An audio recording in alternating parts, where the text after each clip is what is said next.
This oak tree has won the England Tree of the Year, which is absolutely fantastic news. There were 10 trees that were shortlisted in England. This was the only one in the whole of the north of the England, though, and smashed the vote with 33% of the vote, 11,000 votes. So massive thanks to everybody who joined in, who voted, who promoted it and tweeted it.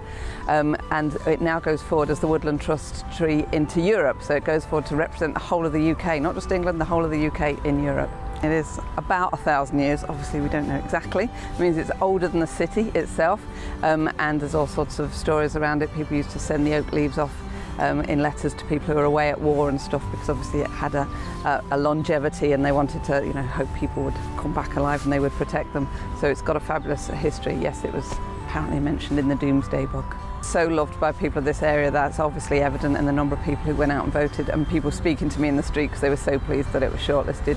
Also, the council's spending £80,000 on the new props for it. If you look at the props that are holding up the old boughs there, they're already about 50 years old, so we're spending a lot of money to make sure it's looked after well for the next century and the next millennium as well, I hope. See, Tree of the Year, tell us your memories of the tree. There is a rumour, it's thought to be local legend, that the rift in the tree, the cleft, was caused by the sinking of a ship in 1864, which exploded on the docks, and supposedly the effect of the gunpowder going off rippled all the way to here and cleaved the tree, but I don't think that's more myth than reality.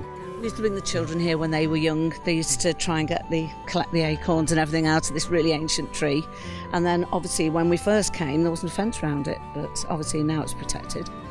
And after seeing it on the news, we said we must go and say hello to it again. So that's why we're here today. The Woodland Trust will obviously announce when the next round of voting starts, so that's not till February, but we need everyone to get out and support it again then.